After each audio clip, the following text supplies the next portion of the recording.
The right questions can help you achieve lifelong success. Now, here to help you ask all the right questions is award-winning author, international speaker, and business strategist, Laura Stewart. Good morning, afternoon, and evening, everyone, and welcome to the show. And if anybody's wondering why I said good morning, afternoon, and evening, is because I have a very international audience. And that means I don't know what time zone you're in when you're listening to this or watching this, or whether you're live with us or not on all the social media platforms. So therefore, I want you to feel welcome, no matter where you're from, no matter where you're listening. I just love the fact that you're here and that you're listening to the show. And boy, do I have an amazing show for you today. I am so excited because I've got somebody today who, in the words of my friend Kendra Lee, said, everybody is going to be salivating by the end of this interview. And not just because he's an award-winning chef who taught me so much when I eat at his restaurant before my ear stuff all happened, but we're figuring out how I can get back there now. But he's taught me so much about flavor and about presentation, but more than that, how you can do it at home as well. I learned that shrimp and grits, when I first moved to Florida, are really exceptional because I always hated them before. Lamb took on new meaning, duck took on new meaning. But once I got to know Stuart and his lovely wife, Nancy, I realized that there is so much more to owning a restaurant. It's a business, but it's more than that. It's about creating family. And that's something that my guest today, chef and business owner Stuart Borton, does better than so many people I've ever met in my entire life. So please join me in welcoming my guest today, the amazing, incredible Chef Stuart Borton. Welcome to the show, Stuart. Hi, Laura. How you doing? Good. I bet it's hard to hear that intro, right? Yeah, you're embarrassing me with all those nice things you said about me. Thank you. Man, you know, it's so great to have you on the show with the restart of it after everything that's happened. And when you said yes, I was so excited because I miss seeing you and walking into your restaurant, and it immediately feels like family. And that's something that is hard to maintain. And yet you've done that for, I think it's 28 years now in just this restaurant. Is that right? Yeah, that's right. I've been doing this since I was 21, though. I bought my first restaurant in Adelaide, Australia. Yep. Okay, so you grew up on I think it's a 500-acre farm in Michigan. Then you went into the Army. How did you end up at 21 becoming a chef and a restaurateur? Well, I really couldn't call myself a chef back then. I was just bought the restaurant because the Australian government changed their dining out expenses to not allow tax deductions anymore for dining out expenses. And I was selling life insurance for the Australian Mutual Providence Society. And I would entertain. We would go out, entertain customers. And, I did really well, but they stopped doing the tax deductions. So I just bought but there was an exception in the rules. If you owned a restaurant, you could still use it as a dining out expense. So I paid $15,000 and bought a restaurant. So it's like a no-brainer to me. It's like I just bought a share in a restaurant so I could write it off. Turned out I just loved it. I had so much fun doing it. And it was like a few years later, I'm not even in the insurance industry anymore. And I'm just a restaurateur, and I'm just having fun with it and just having fun with life. Not making as much money as I did selling insurance, but I did okay since. But it took a lot of years of struggling to hone my craft and to understand the restaurant business as well as I do now. And I'm just still learning every day. And every time the rules change, the laws change, the taxes change, there's other things you got to deal with. I listen to that and I go, all right, he made it sound so simple that he just decided to buy this restaurant. It was a no-brainer.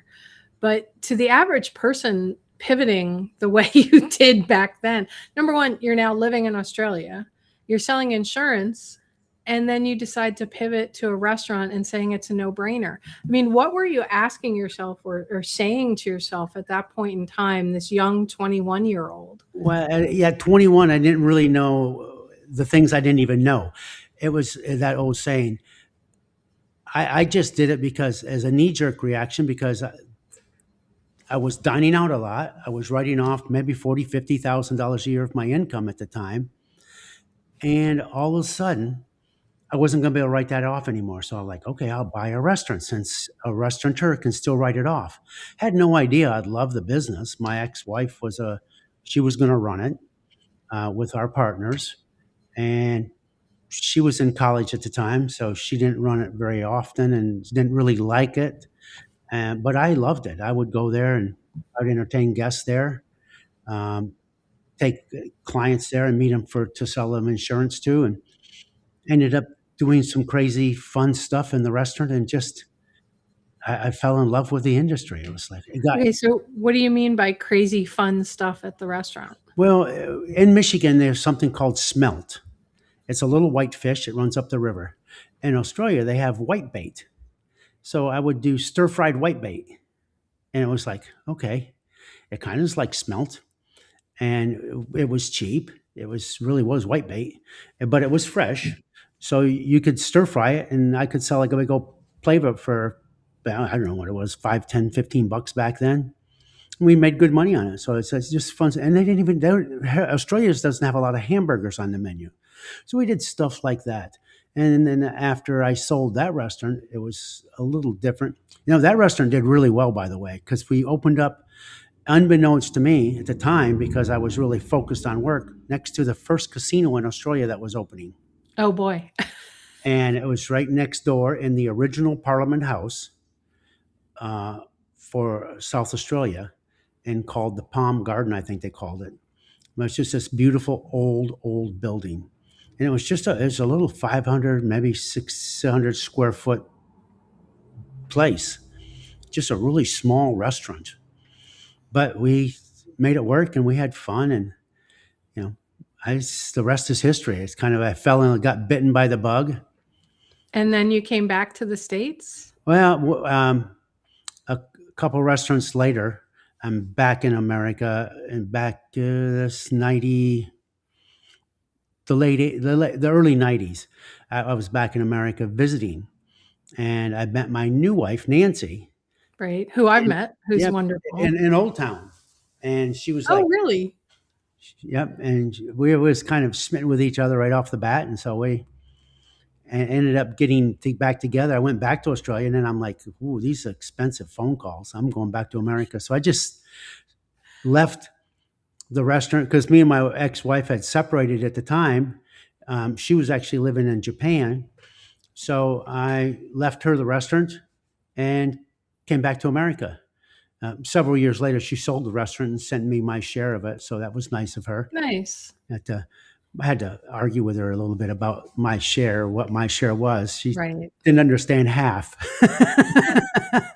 She's like, oh, no, but I ran it all these years. I'm like, Yeah. yeah, still, I own half of it. So, It's never an easy conversation with partners or exes in any of those kind of Yeah. conversations. But in the end, it all worked out, and I'm loving my new restaurant now for 28 years, Yellow Dog Cafe, and it's right on the river in Malabar. It's just such a fun place to be. Which you've expanded and transitioned it and changed it so much over the years. What is like the biggest difference between, and it's a lot of years since, but owning a restaurant in Australia versus America? Are there any big differences, or is it just internationally restauranting is the same? It's the same experience, it's the same issues. It's the same thought process, where you really have to be somebody who loves hospitality at its core. You've got to have a hospitality heart, I say. You want to make people happy.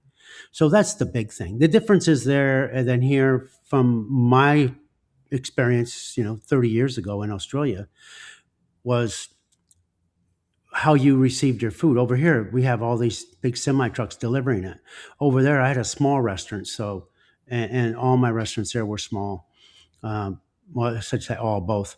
So we would go to the commissary and buy food, this big wholesale house, and just load up on food and bring it back. Okay. So the difference, and milk was delivered by the milkman in bottles at your back door. So that was a major difference. That actually stopped about the time I got into the restaurant business. They finally stopped delivering milk, and they may still deliver it now. But at our restaurant, when I built that one, they had stopped delivering right about the time. So it sounds like back when you ran the restaurants in Australia, and I'm sure some parts of the world it's still like this. And we're trying to revert to that in the United States, farm to table situations versus here where we have big distributors that work with other farms and other places and they buy up all their stuff and then you pick on a list and they just deliver it by Yeah. truck. And in Australia, I would go, if I wanted produce, we would go to the market and get produce. And they had this big Rundle Street market, and it was just full of vendors. And some people had apples, some people had oranges, some people had meats. It was just this giant market. And we did so much of our shopping in those markets. And then they started opening grocery stores, bigger grocery stores next to the market. But it's not the same. It was never the same. I wish they had giant garden farmers markets like that here, but they just don't. I'm sure in some cities they do, but Well, I know you have one across the street in your urban farm. I know it doesn't look really great, everybody, but I was up there yesterday and Stuart gave me this lettuce and he told me stick it in some water and it'll keep it fresher. And I was going to eat it yesterday, but I said, no, I need to save it for the show. I should have gave you a different one. That one's bolted. And what does bolted mean? It just grew past its life. It's when it gets too hot, it kind of bolts. It grows really quickly, Okay. and if you catch it right when it bolts, which we did on that one, because I tasted a leaf before I gave it to you, it doesn't Right. turn bitter. If it does turn bitter, then it's basically you got to find a use for bitter lettuce or feed it to the turtles. We have gopher turtles in our neighborhood, and Me too. my sales manager takes all of our lettuce scraps and that and feeds his gopher turtles. He bought a lot next to his house that Okay. is full of gopher turtles. That's why he bought it, because he didn't want somebody moving his gopher turtles away. Oh, that's sweet. That's really sweet. It was sweet. So you've created your own urban farm though, as a Yeah. result of it. Yeah. Has that changed anything for you in terms of how you think and prep? Because I to me, not being a restaurant person, but I go to the market every couple of days and I'll buy my produce, even though it's not fresh, because there's, like as you said, no major farmers markets. Occasionally once a week you may have somebody, but I swear they don't grow the stuff themselves. Yeah, and a lot um, of times that's the case. They'll go to the big market over in Tampa and buy the stuff and come back and sell it. yeah. That's So usually that what that happens. changes things. So how does it make you think as a chef and a restaurant owner now that you have access to different vegetables literally across the street in your Well, urban garden? I don't know if I told you this or not, but we've been doing this for like 20 years. The urban garden? Yeah, I've Okay, just so you've never. only just I've started talking about it. Yeah, because it really was never a big deal to me. It's like, okay, I've been a farmer my whole life, and we had like 80 vertigrow pots, and they have these vertigrow pots in Disney, and I seen them in Disney one time, and I'm like, and then this guy Val Steele bought a bunch of them. Old friend of mine, he's passed away since, but he bought a bunch of them, and I was working with him when he was trying to get that going, and then he suddenly closed down his thing, and I was able to get like 40 or 50 towers from him. So I put them in my backyard back in early 2000s, and in the warehouse where they are now. And it's gone through a lot of changes. I've got like 20 of those left, and for about 5 years we had like 40 or 50 of them, and then I took them down and put a walk-in cooler where I had a bunch of them, uh, because we did a fish market and over here in the warehouse. Actually, out of this room I'm in right now used to be a fish market for a while. Oh, wow. I forgot about that. Yeah, it was. We rented it to some friends of ours, from Sebastian, or actually they live in Roseland still. Um, but yeah, and then over the last like 4 or 5 years, it's gotten really popular, this farm to table stuff. And we just did it because it was handy to be able to come across here and get basil. And that's mostly what we grew was basil because, and some tomatoes. And then I found a lady that would grow tomatoes for me. So I stopped growing tomato and just focused on basil. And then about 3 or 4 years ago, I met a lady named Leela Dunn at the Orange County Convention Center, and she was farming these hydroponic towers. And I'm like, Leela, if you ever want to do one in Melbourne, let's talk. And about a year ago, I'm like, I need to reach out to her again. And it was perfect timing because she's like, yeah, I'm ready to expand. So she we started talking. I said, okay, we made an initial plan. We bought a bunch of towers. And now we have close to 100 of a tower called Tower Garden. And they're all aquaponic or hydroponic. And that's where this came from, correct? That's where that came from. Yep. And we grow some inside the warehouse, and then we grow a lot outside the warehouse as well. So we're still in that first year that still losing lots of money, but we're hopeful that it's going to work. And I think it will work. I'm still positive about it. But we have right now more basil than we can use. So we're actually going to be reaching out to some local restaurants that are already buying from us. And then I met a guy that owns a few pizza shops. I think he could probably take all the basil we have left. So that might be an easy option for us. Nice. And maybe you can make some jarred pesto sauce that those of us can buy. Yeah, well, possibly, but that's a whole nother business. I think I've got enough on my plate right now. I start canning stuff. Okay, let's talk about that. How many things you have on your plate, because everything you've talked about so far is pivot after pivot after pivot after pivot. And it sounds like to you, it's just, that's the way I think. I see something and I go for it. But a lot of my listeners, Stuart, the thought of making a pivot is impossible for them. They either don't see an opportunity or they don't see, let's call it a lull or about to be a down about to happen. So they're just like, no, it's fine. Everything's going well right at this moment. And that's all that matters. What do you say to somebody who's in a business to help them see that you need to, and maybe I'm putting words in your mouth, that you need to pivot before things plateau or go down? You need to see this other picture. Well, sometimes hyper focusing on one thing is a really good thing, but at some stage it's like, okay, this is not working. You're not growing. You're not doing something. So if you're not growing, you're dying. And that's my feeling. And even if it's a little bit of growth every year. So that's something I always watch.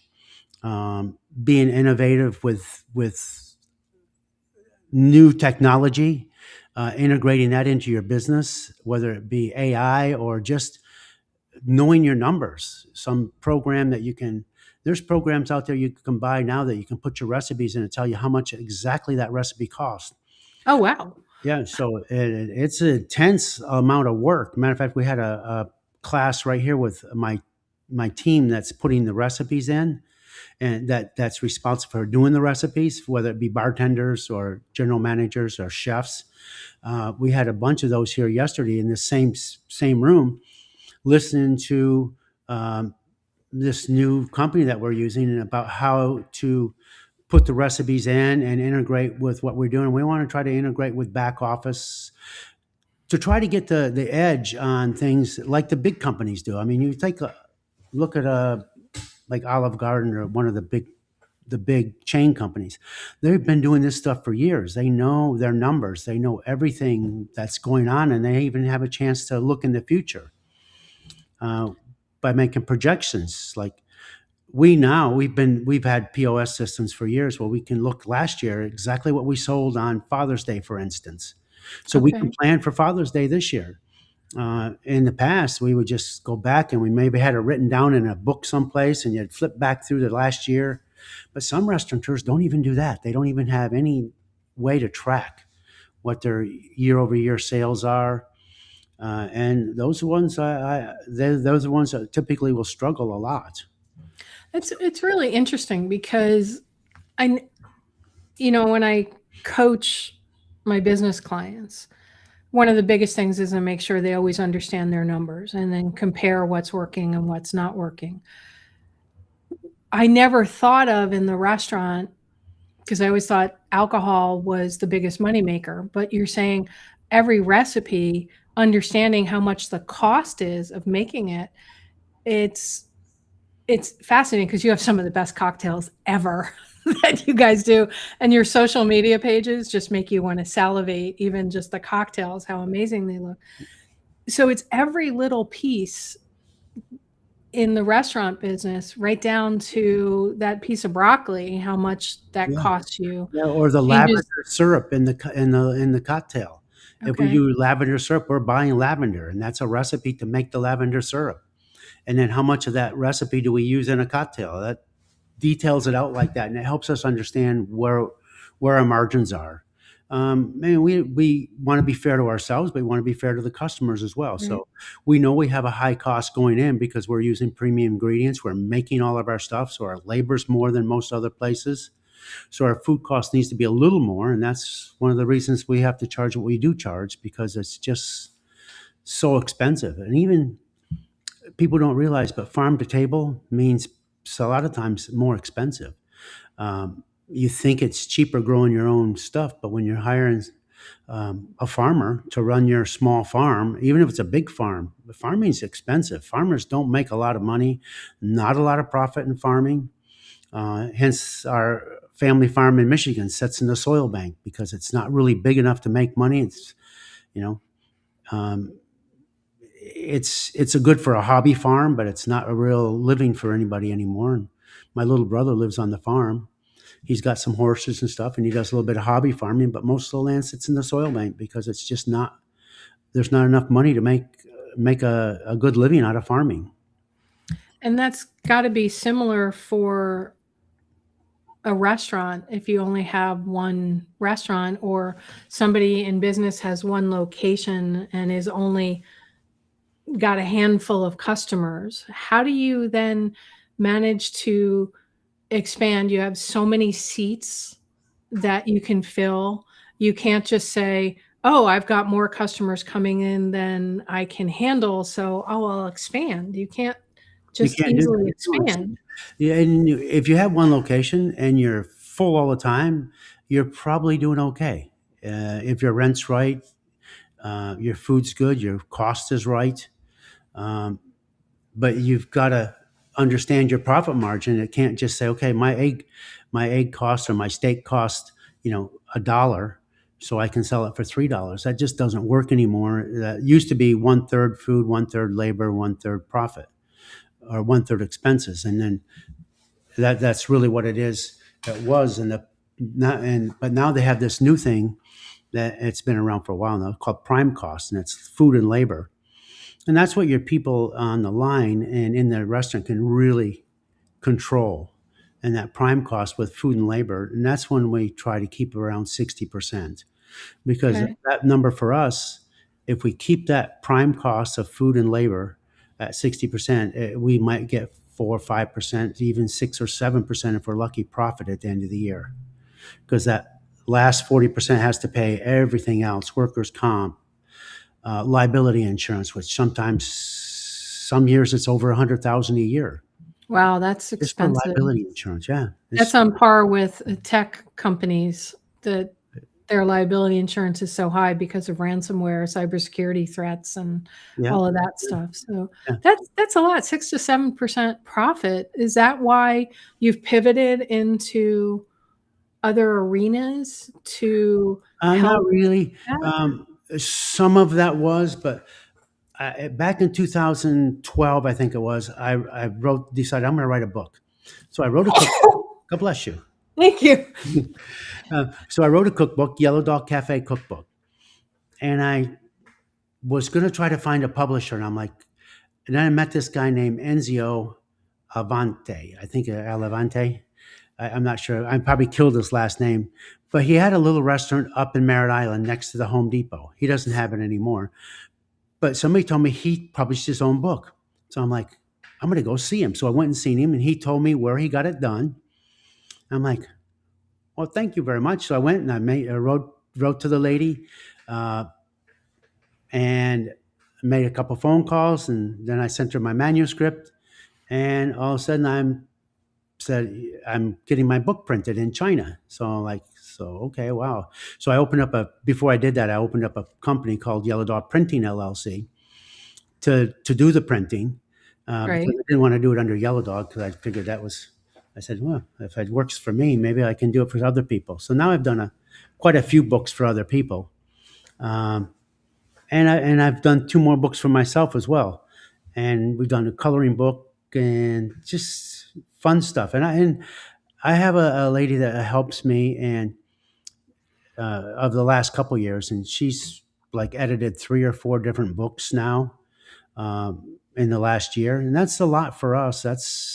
It makes her a good living, and I'm happy to be able to do that, and she loves it. Um, yeah, she used to be my general manager at one Oh, of the that's restaurants. interesting.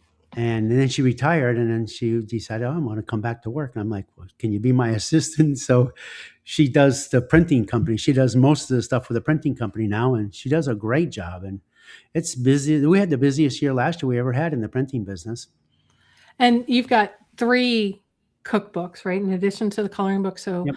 which are on the back wall, and I know you have copies by Yeah, you. I'm waiting for that one to fall off the wall because I taped them up for this. That was pretty funny yesterday when you were getting everything set up. Yeah. But comfort food with a flair, right? Old Dog, New Chefs, Old Dog New targeted Chef. Yep. towards children, and then your original Yellow Dog Cafe cookbook. Which, by the way, everybody, these cookbooks are amazing, absolutely amazing. And Stuart, you're doing something for my listeners as well. If they go to yellowdogcafe.com, they're also going to get if they put in 25, they get a 25% discount with code Yeah. Laura, right? With code Laura. Yep. Just your first name, Laura. Yeah. And So yellowdogcafe.com. Highly recommend them. well, I hope they like it. I hope people buy them and like them as much as you do, Laura. So thank you for buying my cookbook. I appreciate it. Yeah, nothing better though than actually going to the Yellow Dog and getting your food. But it's good though. A lot of the recipes that we have at the restaurant are in the book, and people are like, well, I can make this at home, but it's so hard. There's so many steps. Yeah, So but we have yet recipes and other recipes to make a recipe. So it's like some of our sauce, like probably the most famous dish in our book is the onion crusted chicken. And so there's a recipe for the fried onion. We use Right. Bermuda onions, and there's a recipe to fry the onions. Then it's caramel citrus glaze, so there's a recipe for that. And then there's actually a recipe for the dish itself.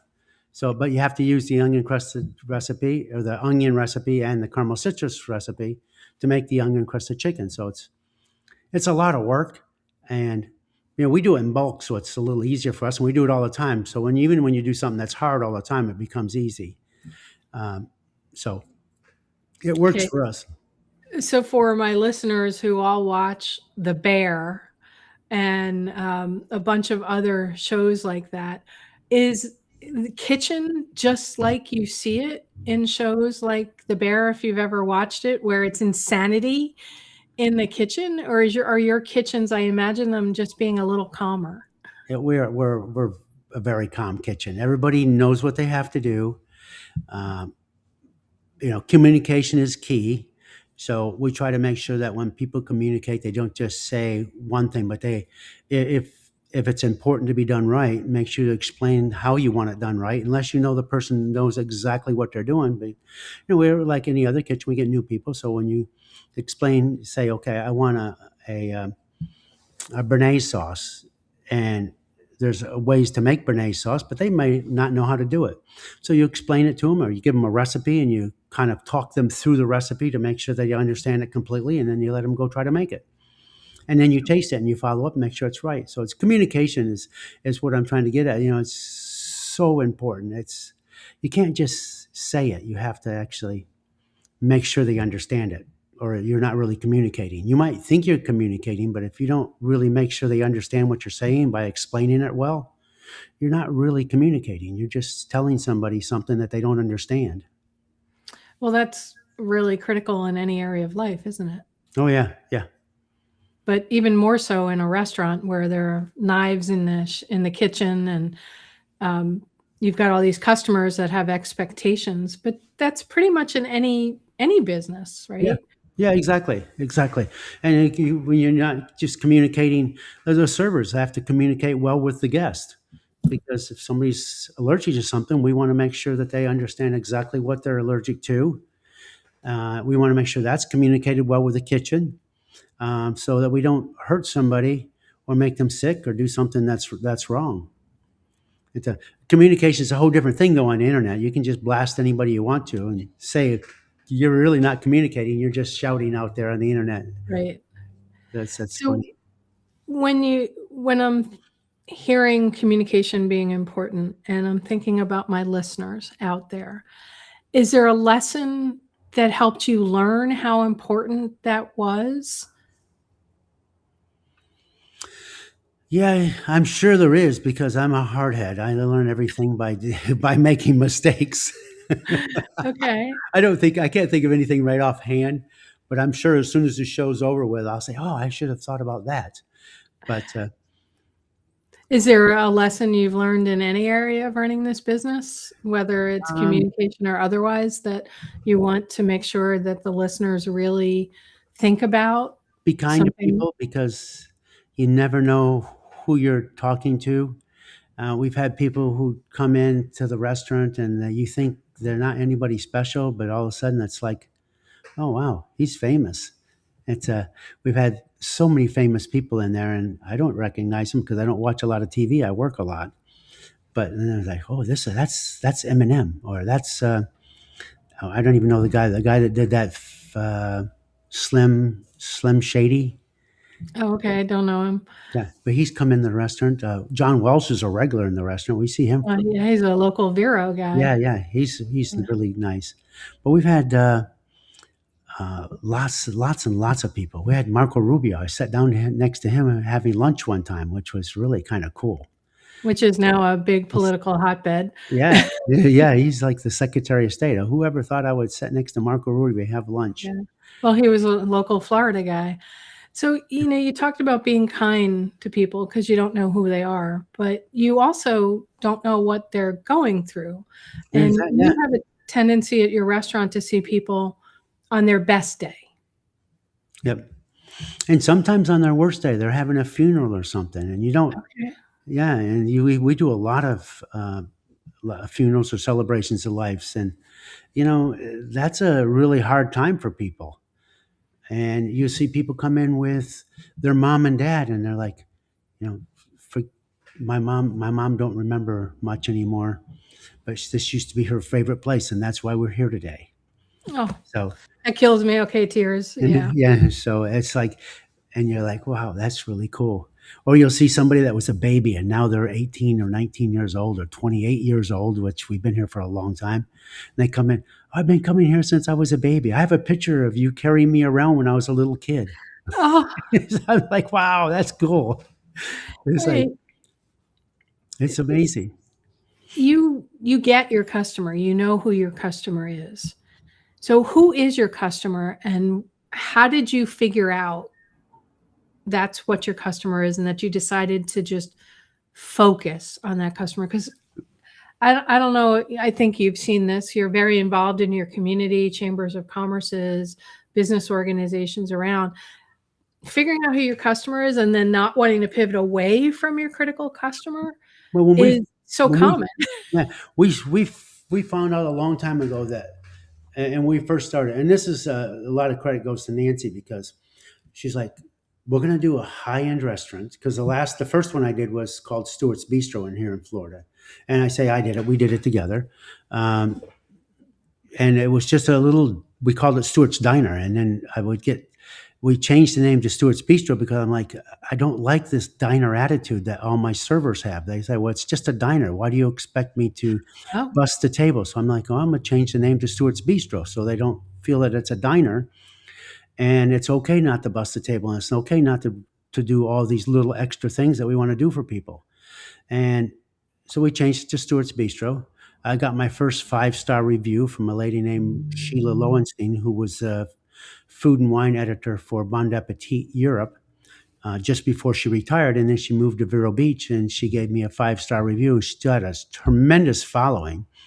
So all of a sudden, our restaurant got really busy. I was like, wow, this lady must have a lot of friends, because we just got, all of a sudden, this rest review came out in the paper, and all of a sudden we got so busy. And I'm like, okay.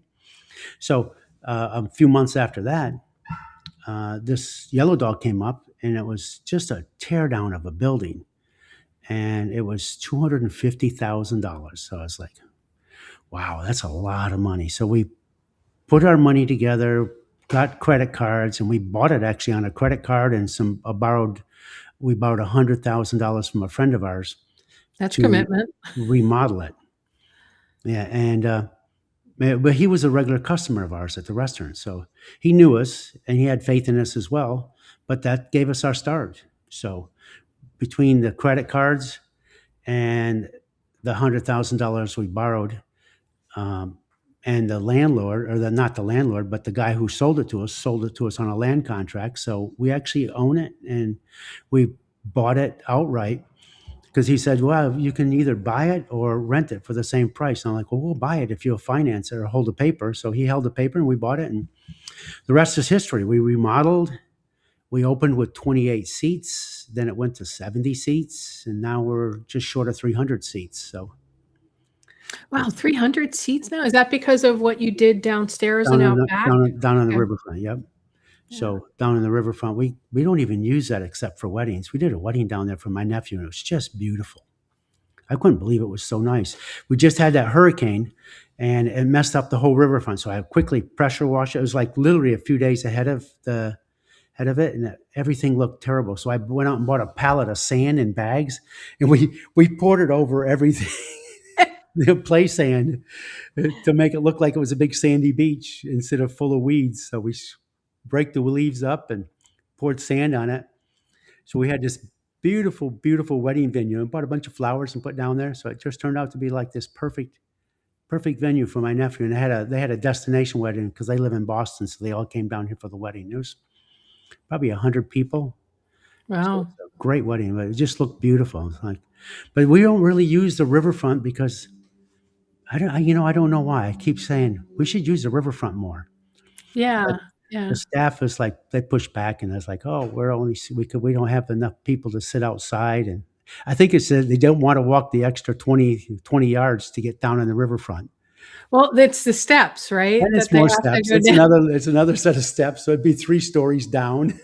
Right. You That need a is a bit, dumbwaiter that'll yeah, bring the food down to the downstairs, so yeah. it makes it easier on them. We don't have room for that.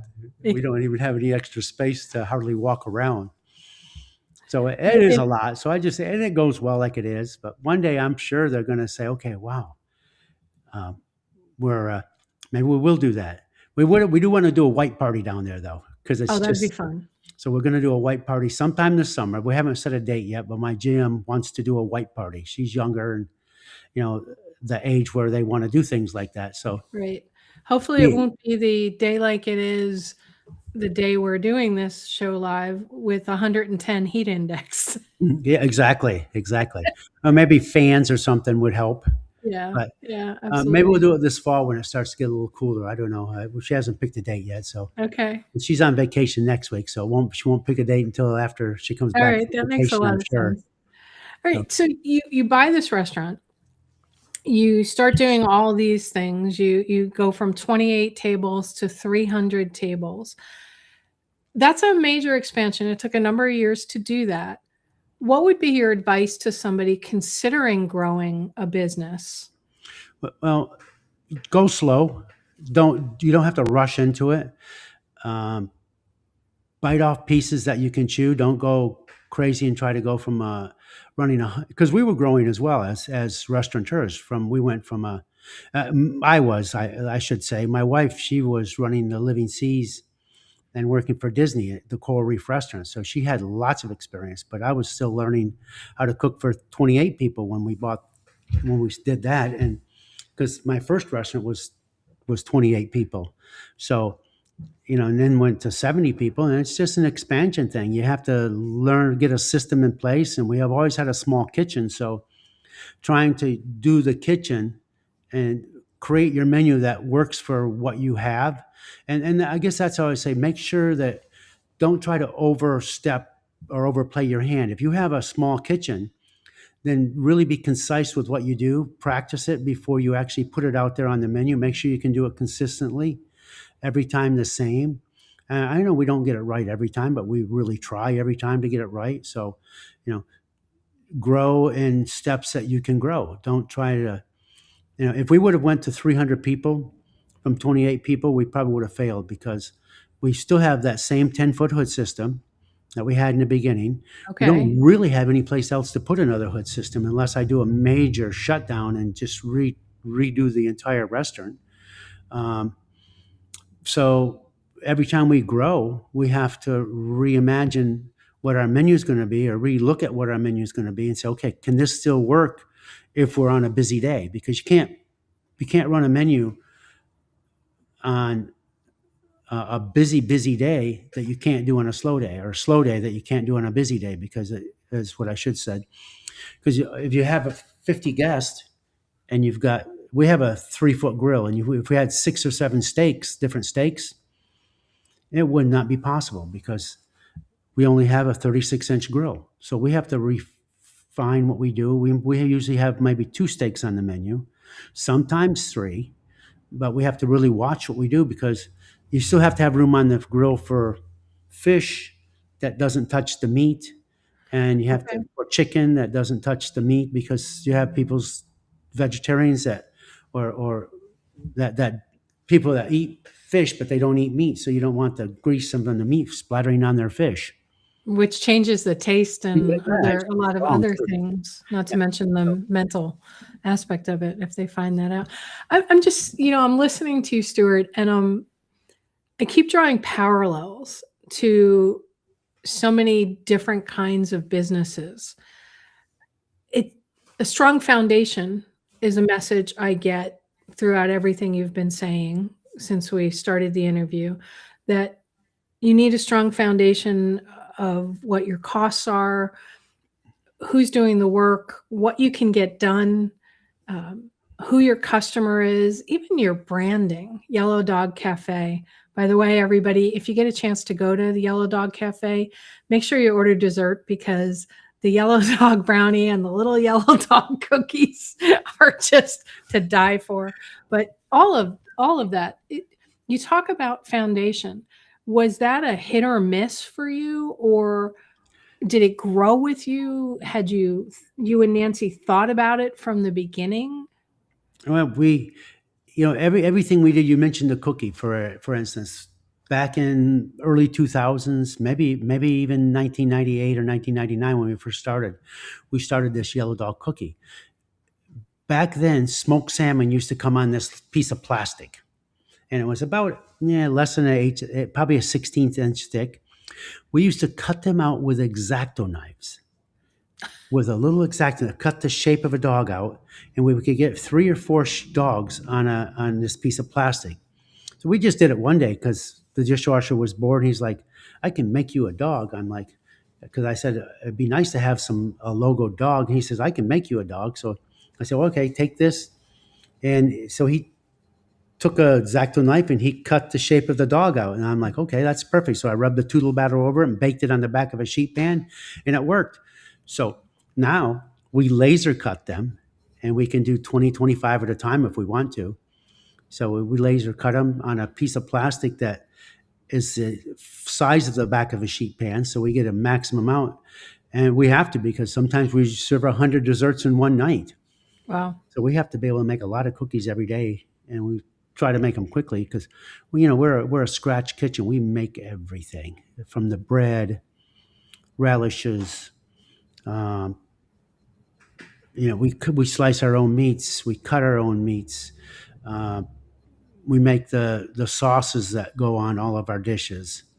It's an intense, and even now, like it's not too much of a stretch to say, okay, we're going to try to grow more tomatoes ourselves because our tomato grower doesn't like growing them in the summertime. So it's Now a you still need tomatoes, so you we need still to need do that. tomatoes. So I'm like, gosh, what can we do for All tomatoes now? right. And then you decided to share these recipes with the world in your cookbooks so that they can try to make them at home. Some people are always afraid to give away their secrets. You're not. You've always It's been open to sharing everything from how you run your business to how you cook, how you do everything. Why? Why well, is that there's important? it's just it makes me feel good being able to teach somebody something. I like teaching. I learned really like teaching when I started teaching and volunteering at St. Joe's School, teaching kids. Oh, that's probably 20 years ago when I did the kids cookbook. I did volunteer taught for a few years at their elective program, Hmm. and then when they stopped the program, whether they didn't get enough people wanting to go or whatever the reason was, um, I said, okay, I'm going to write a cookbook about it, about what the kids like. So I try to. I got one of the kids that used to be a kid. Now he's a grown man, and he's an amazing artist. And he did all these little designs in this book here, and And lots say the name of it for those that aren't of watching. comfort food with flair. And then but he did stuff like this. Oh, And everybody, if you're listening to this on audio, you need to go watch the video because these are amazing illustrations. but it was just a fun thing. And Scotty's mom was our server at the time, in the past, and I grew up knowing him, and I knew he used to always like doodling, and he would write his own little uh, like comic books at the table when we were at Stewart's Bistro, and I'm like, that kid can draw. Now he's like the international sales manager for some national company. I'm not sure what it is. Wow. I Okay. try to stay out of his business, but and I don't want to put him on the spot, but it's kind of he really did a great job of what he did, and I loved the drawings, and I had a lot of fun doing it, and I just like sharing what I've learned, and I was never a great student, and I learned hands on. I was a better at hands on. I was kind of at a D average when I was in high school. Went to college, a failed college, like you should when you have a D average in high school. So Right. I learned a lot in the military. I learned, uh, that I wasn't really stupid. I just was a little hard headed and slow at learning, and I didn't like studying, but I just hadn't found my passion yet. Now I know a lot about cooking, and I'm quite good at it. Probably not as good as my staff are at it because they do it every day now, and I don't get to do it like I used to. But that's one of the things I learned too as you're going on. Try to hire people better than you. I get my managers sometimes will like, well, that's my job. I'm like, no, your job is to manage people and to help them grow. So you want to teach them to do that, your job. You're not going to lose your job because you taught them to do it. That just means that you get to do something different. And that's sometimes a hard thing for a young manager to learn is, you're not trying to, don't try to not teach people what you do, because if you teach somebody else what you can do, then you can actually either help them do it or do a better job at it, or come up with another way to make money and to use your time to benefit the business. And that's an important thing, I think. People are afraid to share.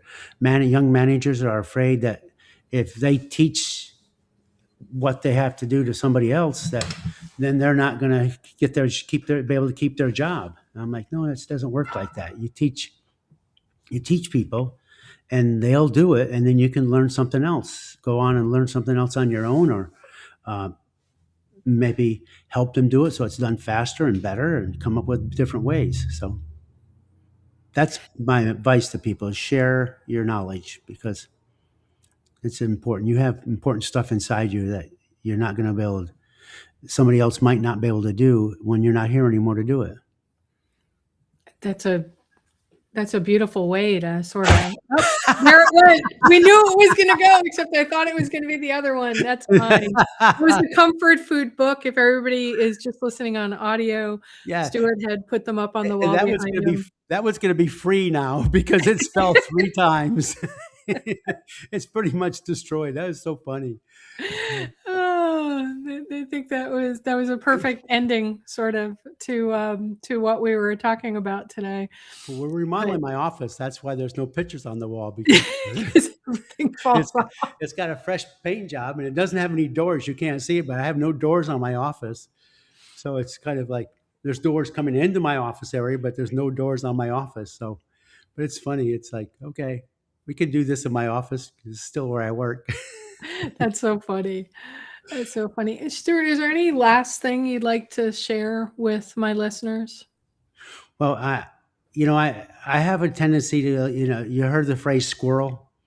I can get distracted very easy. So I have to watch for that and watch for yourself to not get distracted from what you're really trying to do. Your main goal has got to keep out there in front of you. Make sure that if you're going to get distracted, make sure it's going to be worth your time, because if you're doing something that's just totally off balance, like opening up a printing company, make sure it's going to help your business in the long term, which had some synergy. It has been a big benefit to Yellow Dog opening a printing company. When we really started focusing hard on the farm this year, and I hired a full-time farmer, that has helped a lot.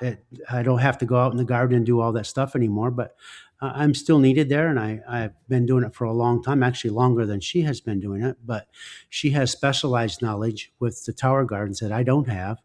So, I let her run the farm and I take her advice because, I've been farming in a different type of medium all these years, and it's not the same. And she does know best. She's proven that to me many times. So listen to your people that understand what they're doing and take their advice and make people feel valued that work for you. I love that. Make people feel valued. That means yourself as well. Make yourself feel valued, your staff, and your customers. Yeah, exactly. Everybody. Yeah, I love that. And don't do like the movie Up, squirrel, squirrel, where the dogs are running all over at the slightest new input. Focus. Yeah, stay focused. That's the hardest part for me. My assistant helps me with that. Carol helps me keep focused because I'm constantly got all these different things I want to try, and she's like, "Yeah, okay, let's get this thing done first." So because she's a taskmaster, so she keeps me on task, keeps me focused. And and so it's right now we're trying to develop a kind of an event center in the warehouse. So that's our next task. And I am really hoping that you try what I suggested, or invite me in so I can watch you cook and do some demos of making things, because I know you're missing being a chef, because you're not doing that as much as you used to. Yeah, I don't get to cook on the line anymore because it's too busy. I can't keep up. Yeah. It's when I was cooking, it was, we were doing half the business that we're doing now. And these young kids that are cooking and they're coming up through, they're amazing. They're talented. They're aggressive. And they sometimes with that little tiny hood system that we got and 300 seats, I don't know how they do it. That's amazing. It's just amazing how they do it. And they do so much with so little space. Yeah, but a lot of it's prepping, though. They really prep well. Yeah. Maybe you need to write another book about. My wife will kill me. But you have your own publishing house now, so you can. It's easier. I think the two of you should write something about that. But I want to thank you so much for being on the show today and for your very generous offer to all of my listeners. If they go to yellowdogcafe.com and enter code Laura, 25% off any of your books that you have up there, the 3 cookbooks. And I think it's wonderful. Everybody needs to get them. Cooking is therapy, at least for me. It's when my mind shuts off. Exactly. For me too. I love it. Yeah, because you so have to focus, especially when you've got really sharp knives. And I need to ask you where I can get my knives sharpened because they're a little duller than I'd like them to be right now. But Wooden Spoon in Vero Beach. okay, cool. I will go there. Oh, and you can get your books. For those listening that are local, you have your books at Wooden Spoon in Vero Beach as well, right? Yep. Autographed copies. Yeah, they are there. Yeah. How did Okay. you know And that? Did you see some? I saw when you were Online? going to be there because I follow you on social, Oh, okay. but I couldn't get there that day. I had clients.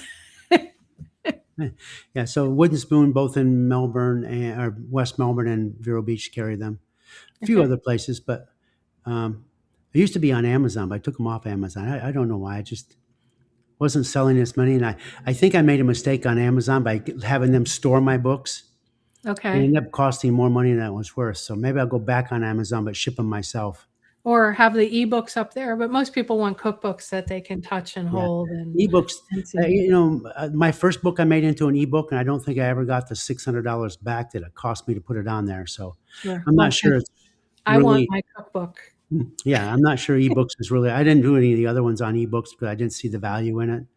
Yeah. But my That's a first lesson. book back in 2012 made the New York Times bestseller list. That was kind of cool.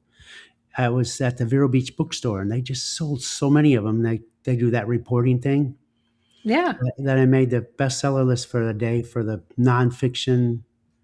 I guess it's a nonfiction book. That's awesome. That was The kind Yellow Dog Cafe cookbook? of, yeah. That's awesome. So that was, Congratulations. That's well, a huge thing. yeah, it was a big deal. But I went online to try to look at it and to see when it was. They don't put that on there back that far, so Okay. I can't even go back and say, hey, because I didn't do much with the internet back then. Now I do more with it, but yeah. Well, Laura, listen, it's been a lot of fun with you today. It's been awesome. I love you. You know that. I love Nancy. I love your food. But most of all, I love who you and Nancy are as people in our area and in the world. We need more of that. We need more kindness and we need value. We need people to feel valued. And you do that from everybody that steps through your doors. So thank you for that. Thank you very much. Have a wonderful day. You too. All right, everybody. So I had an amazing guest for you today, Stuart Borton, chef and owner of Yellow Dog Cafe in Malabar, Florida. He shared so many different lessons about life, about business. Post up on social, email me, laura@laurastewart.com, and tell me what you took from this. And when you comment on social, follow Stuart. He's got tens of thousands of followers on his social platforms and shares incredible stories about what's going on with the restaurant and recipes and different things like that. At the end of the day, remember the right questions can change your life. So what are you asking today? Have a great day, everyone.